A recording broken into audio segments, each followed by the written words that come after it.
Hey everyone, Mr. Happy here, and welcome to Mondays with Mr. Happy, aka Mr. Happy Mondays, a weekly Q&A show where you ask me questions and I answer them. And what a week it has been. What a day it's been. I just spent the last several hours making prog stew. That is the exquisite beef stew from the Final Fantasy XIV cookbook, which is going to be one of the cornerstones of my, a prog scenario. I just call it prog stew because it's just a nice, quick, grab a ladle full, put it in a bowl, eat it to keep myself, full and fueled and everything for prog. It turned out amazing. It's the best version of it I've ever made. I didn't really do anything different. I just did everything better. And so it turned out really, really good. I also made some chicken thighs, some vegetables, made some broccoli, some asparagus. I got kind bars here. I got like a honey bunches of oats box of those. I've got some jerky, some beef jerky, some salmon jerky. I actually have a few more things I need to grab at the grocery store, but I couldn't fit anything else in my bag, so that's what I decided to go with. Yeah, this week, not going to have all the traditional style videos we've been doing. No retrospectives, no looking back at old patches at the forums, and not even a State of the Realm. Just expect a lot of uploads regarding the Omega Protocol for at least the next week. I'm probably not going to do an outright guide, but I will do a full walkthrough of the fight when we're done with it. I'll be posting videos of our progression as we reach new breakpoints, as we finish new days, as we reach enrages, especially as we get really late in the fight. If there's some sort of major trick, you can guarantee that I'll post a video on that. But yeah, I'm excited because it's going to be a hell of a time. And now I'm all ready. I just need to make sure I get a couple nights of good sleep, get this video recorded, and I am all set. Ready to go. So without further ado, let's thank our sponsors and then go into the questions, shall we? Of course, thank you to our sponsors over on Patreon. They don't have to support. Nobody has to support with anything like Patreon or Super Thanks. None of that is mandatory. None of it's expected. All of my content is always available for free here on YouTube, and I'm just making sure there aren't any thanks that I need to thank because I didn't actually scroll through to check before I started recording this. There's a lot of comments on last week's video. Jesus. These are probably quite a few questions. It was a long episode last week. But yeah, but still, shout out to everyone over on the Patreon. Shout out to anyone using the Super Thanks whenever you do.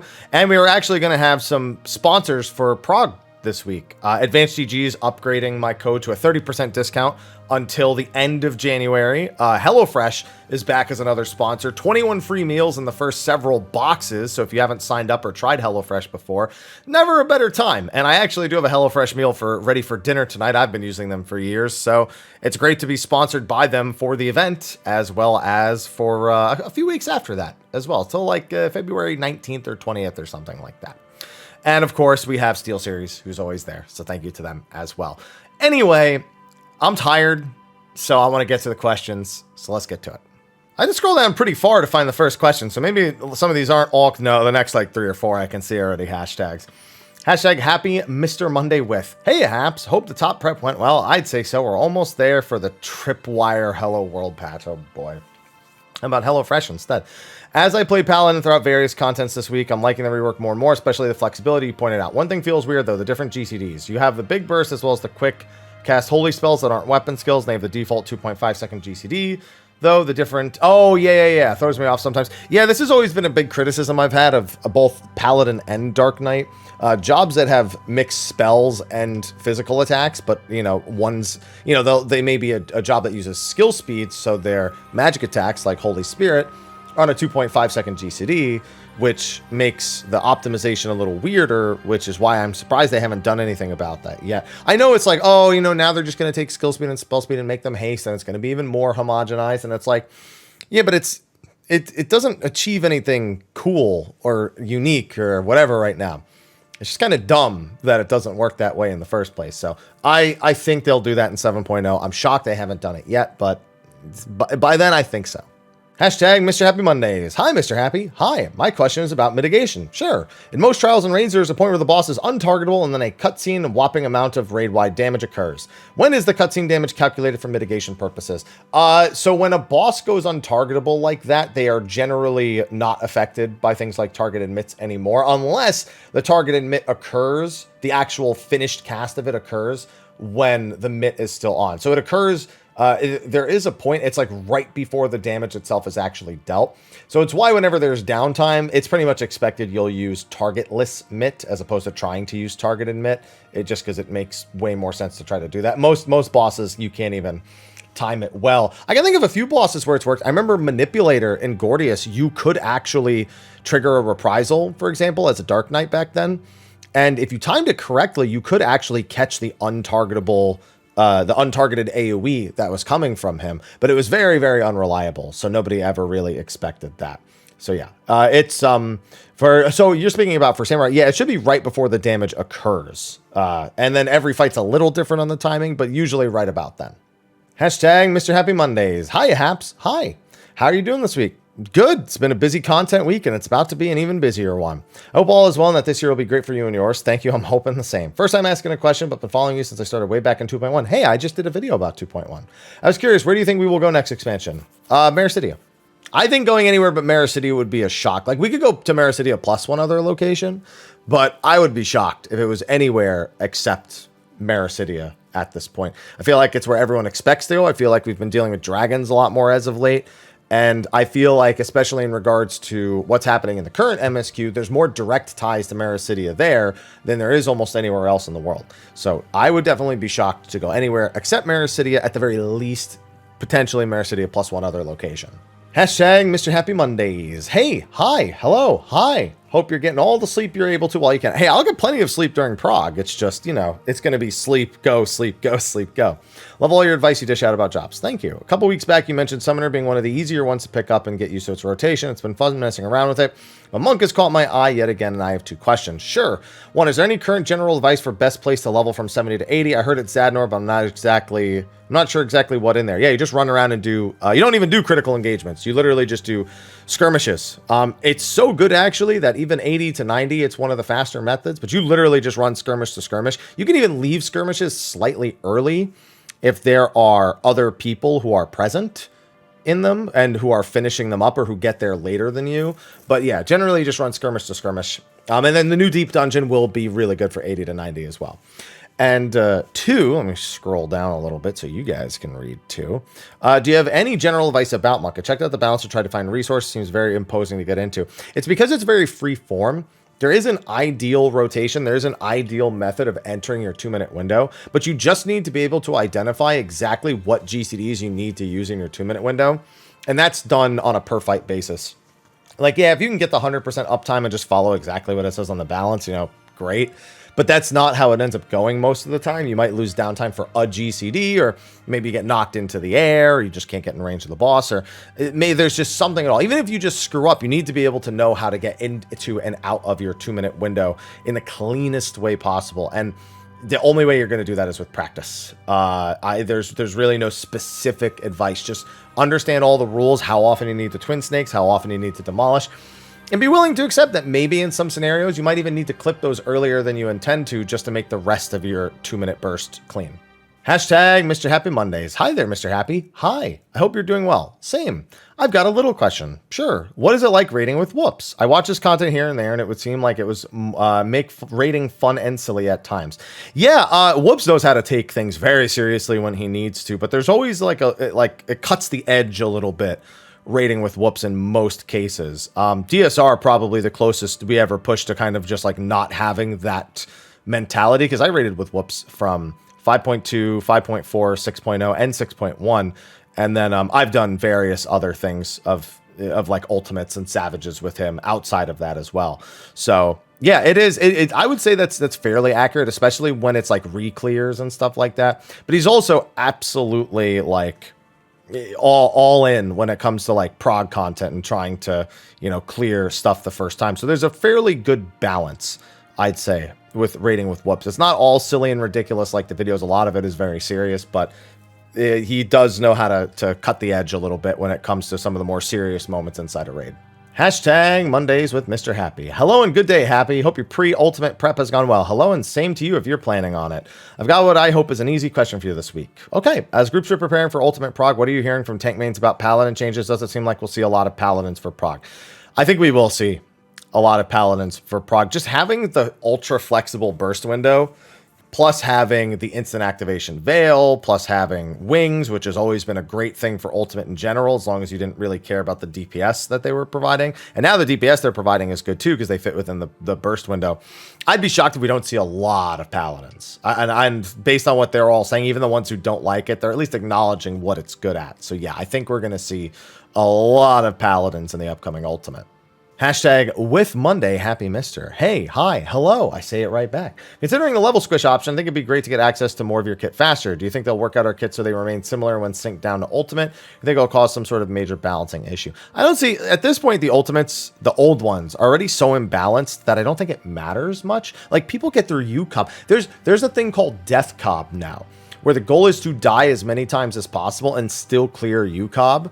And the record is like, I don't know, 108 deaths or something like that. So I think the balance of the jobs is hardly even a relevant factor anymore for old Ultimates. And would only be if they decided to upsync some of the old ones to the new level caps as we go further and further. So yeah, no, I don't think there would be any sort of major balancing issues for that. They're already not balanced given the way they are now. Hashtag Mr. Happy Mondays. Hey, Mr. Hap. Hi. I'm asking this question because I'm hoping your platform might bring attention to it from Square Enix. With only one house available per service count world server, it'd be really nice if we had the option to share our house access with our alts. Do you agree? Yeah, I mean, people have been asking for that for ages. It's a completely logical step to take if you're going to limit it to, you know, or because of the limitation that they do have. So, yeah, no, it's a complete... keep in mind, I don't think it's going to make it any more visible than it already has. They are constantly monitoring feedback on housing, and so I'm sure they've seen all the suggestions, but that doesn't necessarily make it easy to do. I'm willing to bet there's something screwy in the back end of the system, especially since you can't even be your own friend in game. So because you can't even be your own friend, and housing and permissions are tied to your friends list and to the people you give permission, that probably has an underlying issue that needs to be addressed first. But yeah, it's a completely logical thing to want and ask for. Hashtag Mondays with Mr. Happy. Hello. Hi. Hope all is good with you, and I'm wishing you the best of luck and top. Thank you. Been watching since Realm Reborn, but it's the first time asking something. Awesome.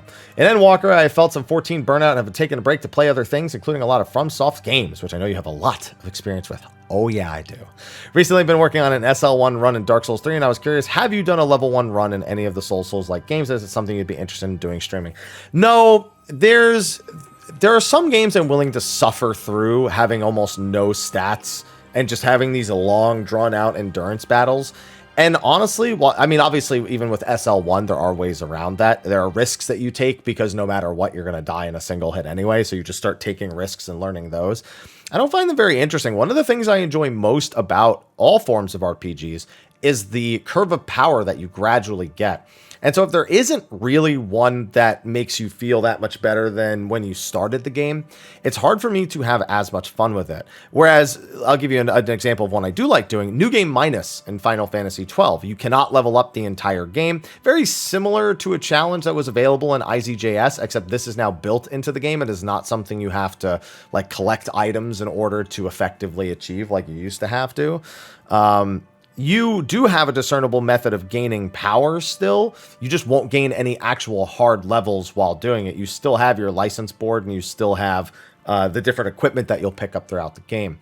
So that does still make you feel like you're getting more powerful, and you can take on more difficult challenges. You just might have to go about it in kind of a roundabout, weird, or even RNG farmy way. And I definitely prefer that over just kind of feeling weak the entire game. And yes, obviously upgrading your weapons and armor is going to do a lot for you in a Souls game. It does more for you than leveling up in most cases, but it's the two together that really accelerate the power curve in those games. And so I've just never really had any interest in SL1. Hashtag Mondays with Mr. Happy. Hey there, Haps. Hi. I've noticed that you've gotten a ton of questions about possible changes to LP. Another one? Is this going to be another one then? As someone's still relatively new, I don't see much of a reason for it to change, so I had two questions. Sure. One, why do so many people want the limit break to change? And two, what changes would you want to see, if any? I think they just want them to feel more unique per job. Like right now, it's pretty much, you know, you use the DPS LB3, the melee one, unless there's multiple targets. Then you do a caster or a ranged LB3, depending on the setup. And then you finally have then you have, you know, either the healer LB3 to save the run or the tank LB3 to save the run or to do a mechanic. They're very static in the way that they're used, and people seem to want to expand the methods with which they can be used by expanding their effects. But at the end of the day, an RPG is a numbers game. So creating a situation where one is at the best, you can only create more very niche situations, because if you create things that are more widely usable, those just become the most common used things. And so there's just this it's an idea that doesn't necessarily root in the reality of how games like Final Fantasy 14 and RPGs in general are kind of played. And two, what changes would you want to see, if any? Nothing, really. I mean, you can maybe adjust the LB1s or 2s to make them slightly more desirable, but I wouldn't even want to see like a personal limit break, because a personal limit break is the same as just giving you like a 3 or 4 minute cooldown button that everyone has one that they can use, and that's your limit break for the fight. You know, however long you would expect it to charge an LB1 or whatever, you would just make it a cooldown and bypass using the bar at all. So that's why I don't think they really need to do anything at all.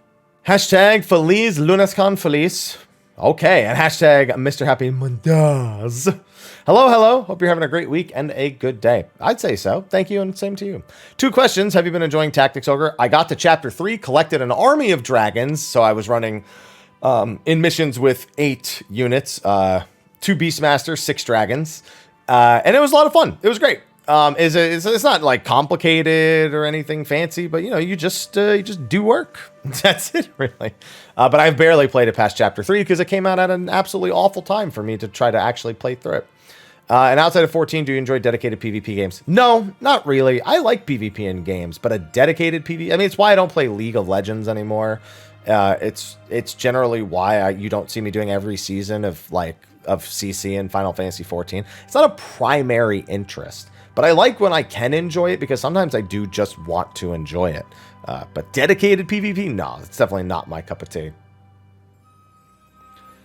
Hashtag Mr. Happy Mondays. How you doing, Haps? I'm doing all right. You doing all right? I'm doing all right. Getting kind of curious with the new Ultimate coming soon. What is your absolute favorite of the Ultimates? And going forward, what would you like to see as the next Ultimates? I mean, Ultimates they're always systematic and kind of in a pattern.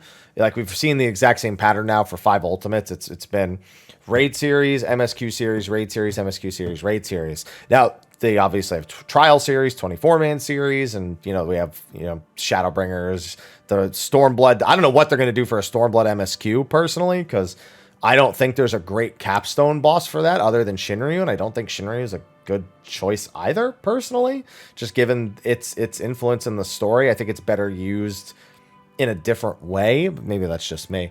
But either way, I just want good fights. I just don't want DSR. Like, DSR, I think, is the best Ultimate.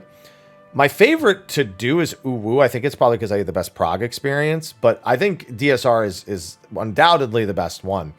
It's just exhausting, and I definitely do not want that kind of Ultimate every single time I do Ultimate. I know, so I don't care what they do. I just want it to be cool and not with anything like DSR again. I don't remember if I even scrolled down for that last one. I think I just started reading the next question. I apologize, but I mean, I still answered it, right? Hashtag Mr. Happy Mondays. Hey, Mr. Happy. Hi. Hope you're doing well and enjoying your last few moments of freedom. When you put it like that, it sounds so grim. I wanted to ask your opinion on another Final Fantasy spinoff, this time being Dissidia. When we get the next Dissidia, Copium, big Copium, what would you like to see from it? I think they should just go back to the traditional. So the reason why Dissidia NT was the way that it was is because it was a massive, it was like the #1 arcade game in Japan for like 3 years straight. I think it was eventually overtaken by a Gundam game, and then they just stopped producing for it altogether. And then obviously, you know, now it's not really a big thing in Japan either. I think that they nailed most aspects of it, but going back to 1v1, you know, the more dedicated story mode, I think as good as ad hoc mode was for those who actually could get it to work back with the old PSP games, I think that's not the primary audience of the Dissidia games. And I think PvP in general is not the primary audience of Final Fantasy players, which is why it took so long to find a footing in 14, on top of just generally other issues that existed with it. So, yeah, but I mean, other than the specific combat, just some elements were made for 3v3, and I think those elements can go back away, and we can focus more on 1v1 and the boards and the shadows and the more direct storytelling, and not this mix and match mode of like having the single player storytelling, but you're playing multiplayer matches, whether it's AI or actual people and all that kind of stuff. And then what would you like to see for the representation of 14? I didn't even get to play as Xenos. So I wasn't still playing by the time Xenos was made a character. So I'm kind of glad they went with him, and I've kind of been waiting for him to hit Dissidia and Dissidia Opera Omnia. And I'm kind of shocked he hasn't yet, unless I missed it. But Yeah, no, I think Xenos' the prob was pretty good. I think they'd probably have an Endwalker version and a pre-Endwalker version, though, if I went back to it. Or maybe they would just combine them because it would just look really cool. Or just use the Endwalker version only. Hashtag Mr. Happy Mondays. Hey, Happy. Hi. Hope you're doing all right. I'm doing all right. You're doing all right? Yeah, you doing all right. I started doing high-end content for the first time in Endwalker and a main stage for the most of it. I did it mostly in PF, and this made me realize how important healer DPS is, but also how much your DPS can drop when you have a bad co-healer in general when people are making mistakes. Yeah, but there's not much you can do about that. Like, once people start making tons of mistakes and you have to res, your healer DPS is the least important thing at that point. The mitigating the number of mistakes other people make becomes your DPS. Like, a lot of people think like, oh, that person died, they screwed with my healer DPS. No, as far as I'm concerned, that res, now all your DPS belongs to me. Because you're only doing DPS because I willed you to be alive again. So I'm going to take credit for that. Imagine FF Logs did that kind of update. Oh, that would be toxic.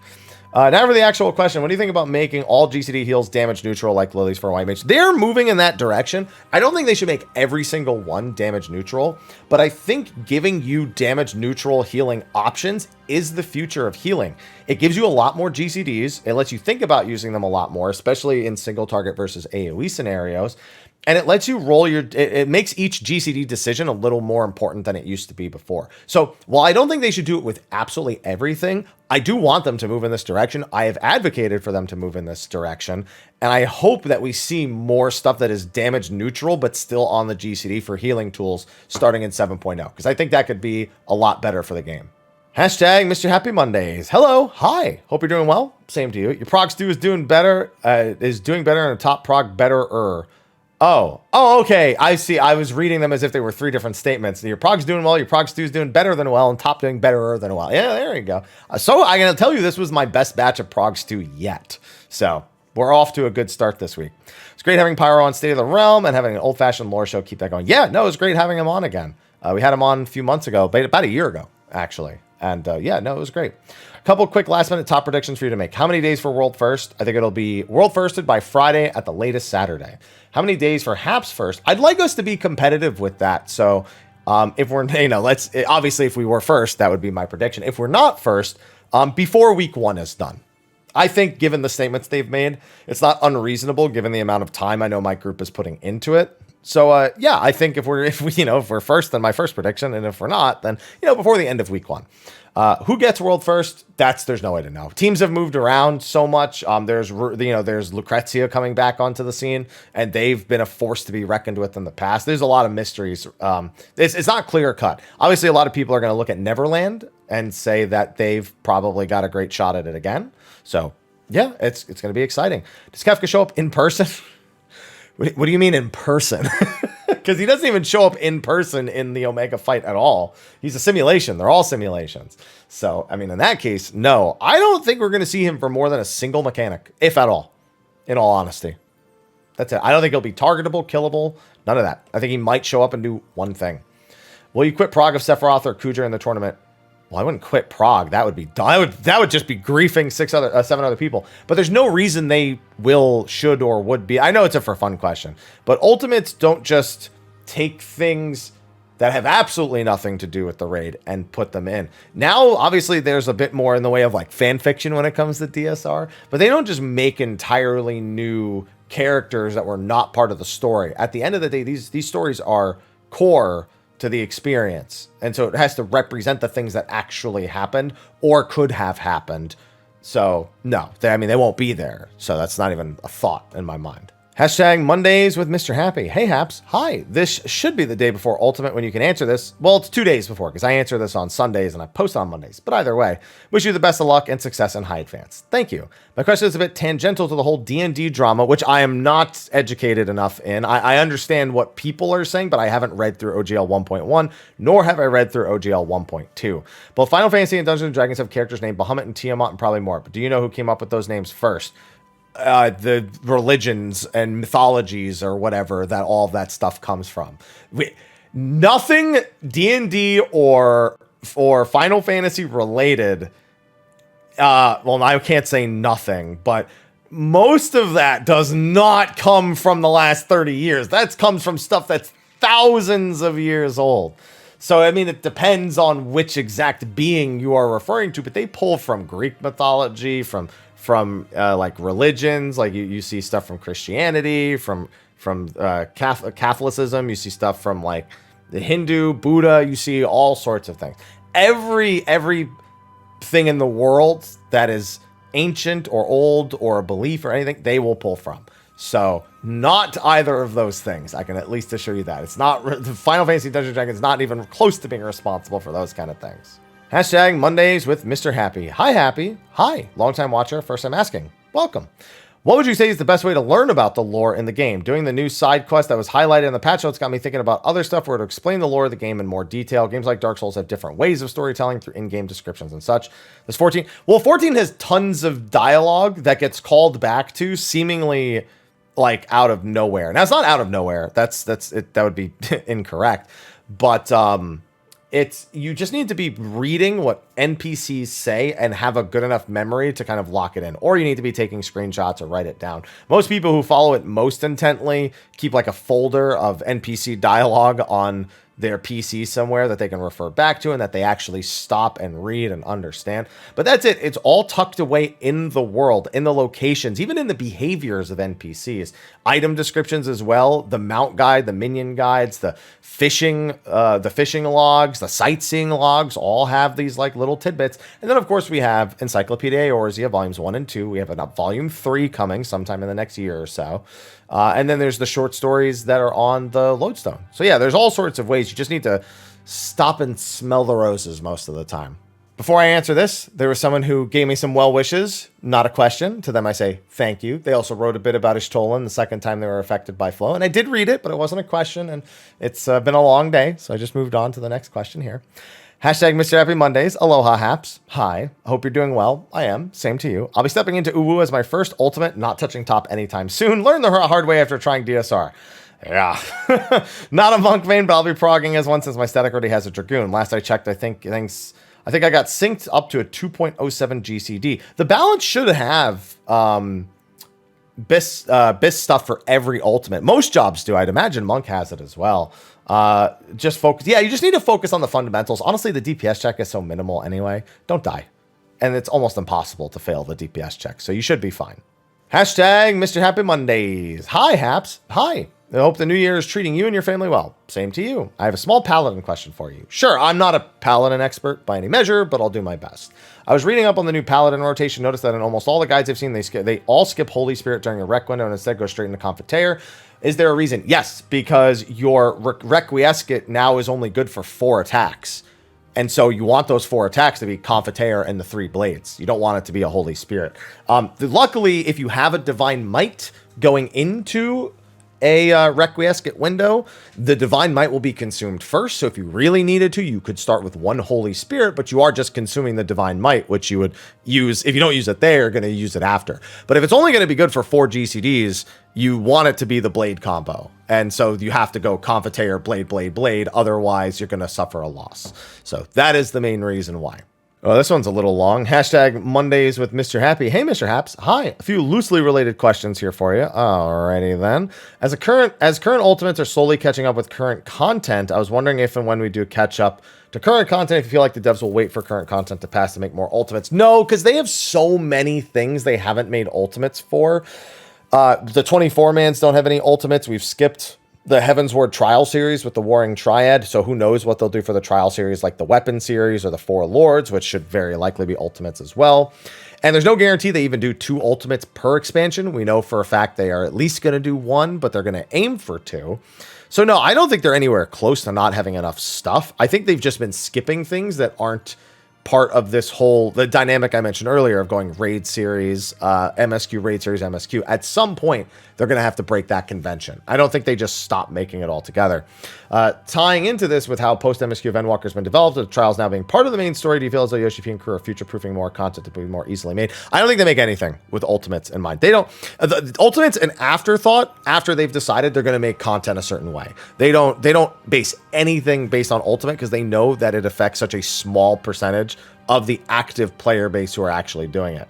Lastly, just a comment about what could be done with 14's level story issue as it grows. Zen Walker was ending of one major story arc. Once you get to 8.0 or maybe even 9, feel like a choose your starting place. Yeah, they've mentioned the potential of doing that, but right now the story is designed to be done in, sequential order. So until they break from that convention, we can't expect that they will do that. So that's just a matter of time. But they did say they need a solution, and they have mentioned this exact one. So it is possible, at the very least. Wow, Mr. Happy Mondays is so weird to say backwards. Janhyua. I don't know what the hell that was. Hello, Haps. Hi. Hope all is well with you and your loved ones. Same. Thanks, and same to you. Got a question for you on the current state of the community. During Shadowbringers in 6.0, the community had a reputation for not being able to handle criticism of the game. However, it seems as though that it's swung in the opposite extreme, where any praise for the game is currently met with angry responses. No, it's always been the same way.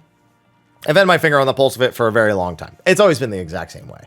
It's just a matter of what you're seeing, what you're paying attention to, or what you're being made aware of. Sometimes you're just not aware of things, and as soon as you are, you start to notice those things a lot more. All of this stuff, it's the same with a different name, basically. So it's not really any different. You just might be seeing it more. I will say this: the more people who play a game, the more varied opinions you tend to catch in your in your blind side, or what was before your blind side. So that definitely changes your perspective of how the community as a whole is reacting versus more people with more opinions being more visually vocalized. Like you can actually see their opinions more easily because there are more of them. So there's no recommendations for dealing with anything. You just kind of just choose the news that you see. Because like if I don't go to the forums and I don't go to Reddit, I often don't see a lot of those types of opinions. People may come in and say, oh, I wasn't really a big fan. But you really only get the extremes when you go into the places that are most likely to have them. And those happen to be those locations. So that's my experience with it, at least. Hashtag Mondays with Happy Mister. The double H confused the heck out of me. Hey, Haps, how's it going? Hey, how you doing? I'm doing all right. You doing all right? I'm doing all right. I was wondering what your opinion is on gear set bonuses, like something that would change up your play. So I'm okay with them. I think they're not bad. However, Final Fantasy XIV will never do them. And that is for one clear reason that they have stated before. They want your gameplay to be the same between every other person. They don't want any sort of element forcing you into a different play style amongst the job that you're already playing, unless it's like skill speed or spell speed related. For example, like high spell speed Black Mage versus high crit Black Mage. That's like the level of decision making that you'll see at most. So, they're not going to add anything like that ever because they want everyone to be on equal footing. So it comes down to just how well you know how to play the job, not how well you know how to play the job when it has this gear set. It looks like Ivy's waking up. Hashtag Mr. Happy Mondays. Hey, Haps. Hi. I got a question that's kind of needlessly started an argument on my World's Novice Network. Isn't that just how all the Novice Networks work?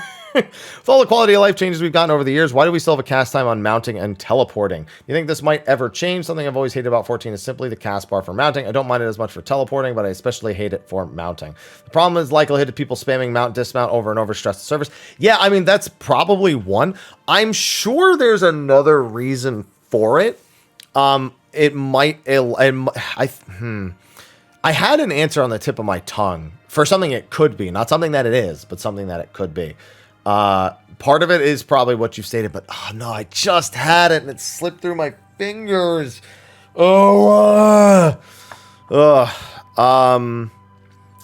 Something to do with preserving character data more accurately by giving things these short load times so that there's not, it's like a combination of the constant stress on the server plus the frequency with which data is saved. So by not having these guys, I know what I want to say, but it's not coming out right. I think some people might understand what I'm saying right now, but I also don't mean it in exactly that way. But yeah, you're unlikely to ever see that taken away, and it's at least tangential to the reason you're probably suspecting is the spam of mount dismount over and over again, both from a server stress standpoint and from a player annoyance standpoint, especially given most mounts make a sound when you get on them. So I think some people wouldn't be a fan of that. There's a question asking if I'm ready for the next ultimate to be more Xenos because of their patterns. And I'm just like, I don't know who the Stormblood MSQ final boss. I mean, it kind of, like I said, it kind of has to be Shinryu, but that's not correct. You know what I mean? Like, Tsukiyomi is technically the last one, but Tsukiyomi is not a good last boss for an ultimate, so I don't know what they're going to do with Stormblood's MSQ. They might just do 4 lords and skip MSQ bosses this time around. Welcome and well met, Happy. Hi, and the hashtag as well. I got a question about the centerpiece epigraph in Omphalos. We'll do my best to ask in a way that's only tangential to potential spoilers. Each elemental aspect has 2 elements, 1 silver, 1 gold. Do we know which colors stand for Astral Umbral, and do they represent the original alignments of the 12, in particular how Halone seems to have shifted from Astral Stasis to Umbral activity? Let me tell you, anything color related, I can't answer, because I don't see colors the way you see colors. So I cannot even begin to ask you this or answer this correctly. So I don't think I should.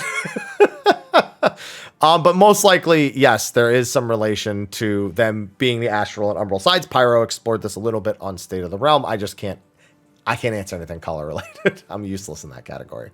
Hashtag Mr. Happy Mondays. Hey, Haps. Hi. Hope your rolls have been high as of late. Lost the Halone minion on a 97. I lost it on something similar. I think like a 93 or 94. But it's not like it matters to me much. Currently in a static with a group of friends for this Savage tier. And this is the first time being part of a static. And while it's nice to play with friends, it's starting to show a problem. Everyone else only plays this game casually. We only raid once a week. And progress is going way slower than I'd like it to be. We're only up to P6S and we're in 6.3 now. As someone who's really into raiding and can clear a tier within the first month, finding myself not knowing what to do.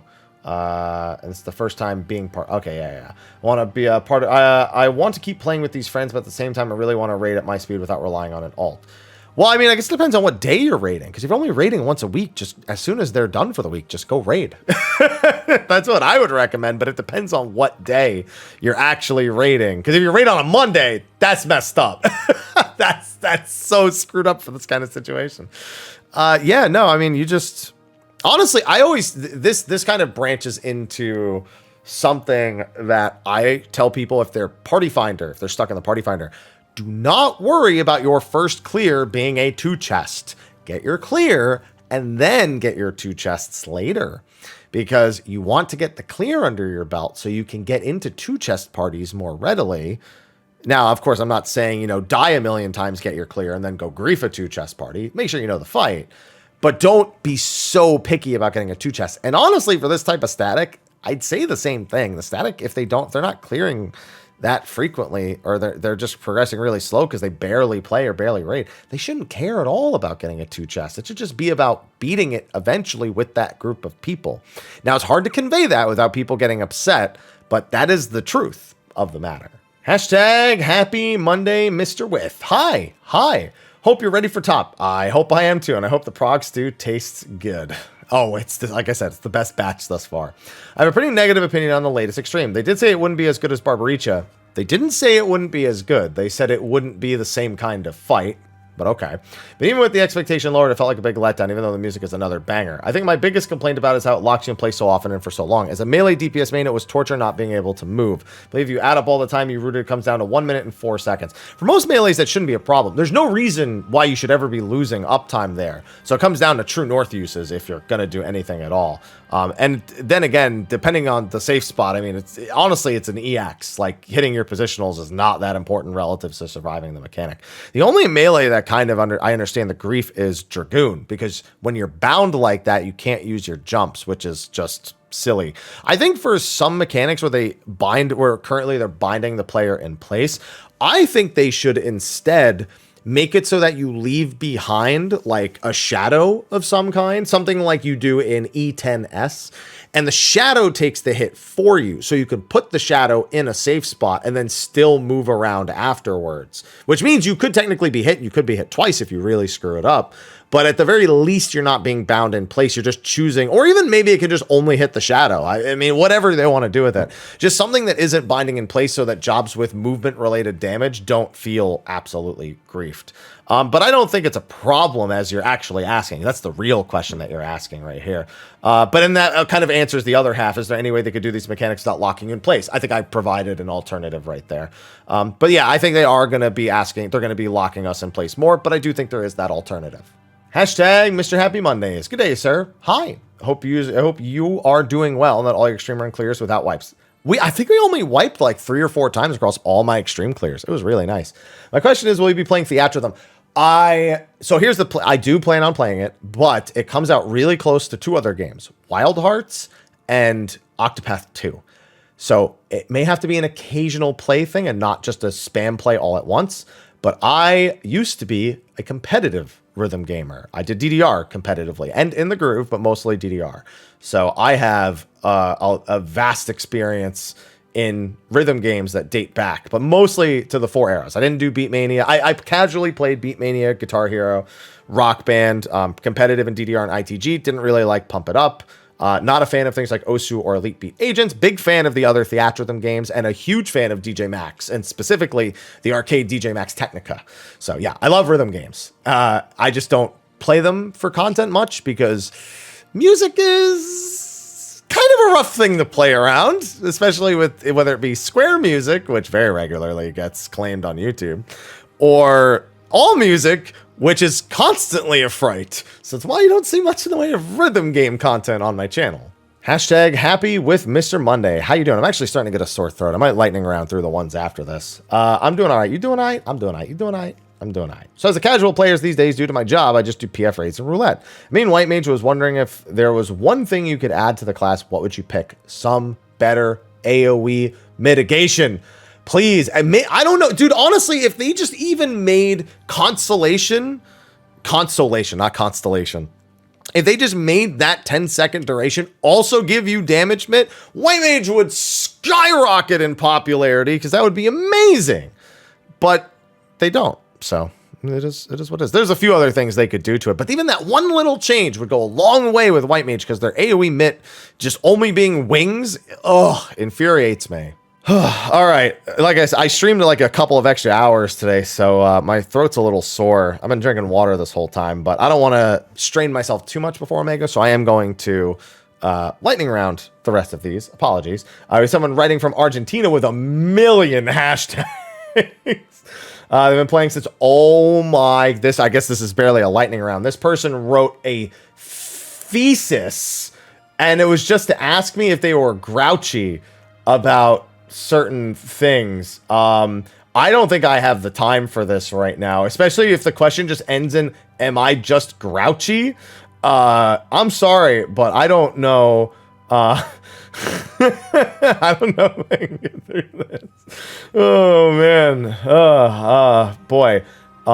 There's a lot going on here. This is, it's welcome. Tries to make changes. It just seems like they're largely upset about stuff that's made for the average new player. And they prefer things that were just, I guess, less made for new players or more casual players, which is a preference thing. I wouldn't even say you're grouchy. I mean, it's a preference thing because some people just want everything to torture them, like me. I'm not saying I torture you. I'm saying I like, never mind. Let's see. Oh, and then we have a theory about the tier, which, I can't really do theories because I can't confirm or deny. In my opinion, it's not really valuable. So I kind of go through those questions and pass those questions most of the time anyway. If the question is, what do you think of my theory? Or if it's not even, what do you think of it? It's just, this is what it is, because I can't really do a whole lot with that in a Q&A setting. Let's see. I forgot what the tag was since everyone's been scrambling it. Hashtag Mr. Mondays with Mr. Happy. Mr. Happy Mondays works as well. There's a couple of different ones.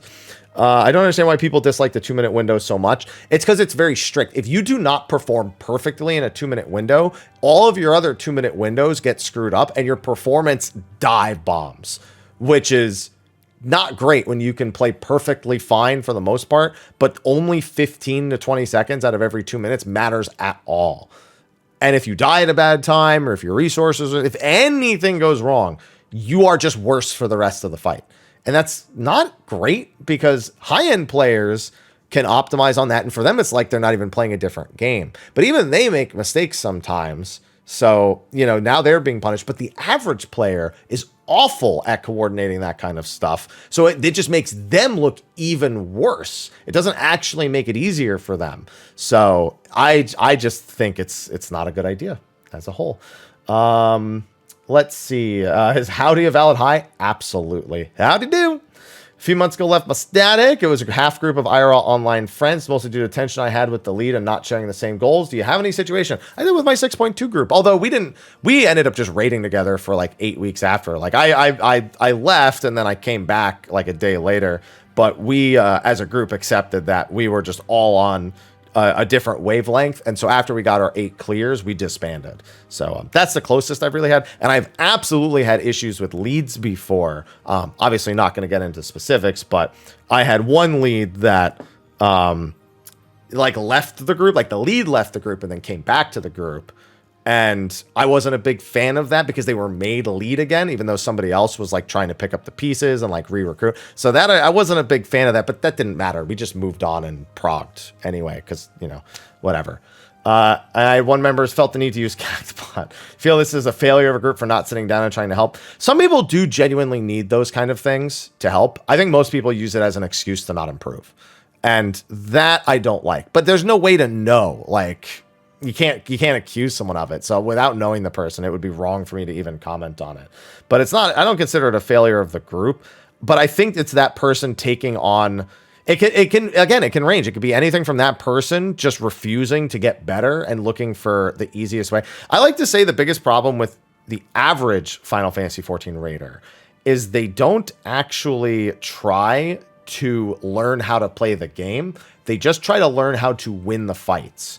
Which means if anything happens that's out of the scope of what, you know, a program tells them to do at any given moment, they are absolutely useless. And those kinds of players are the worst players to prog with. The 2 worst kinds of players to prog with are people who are obsessed with parsing on their first clear and people who do not actually learn mechanics and just go where they're told.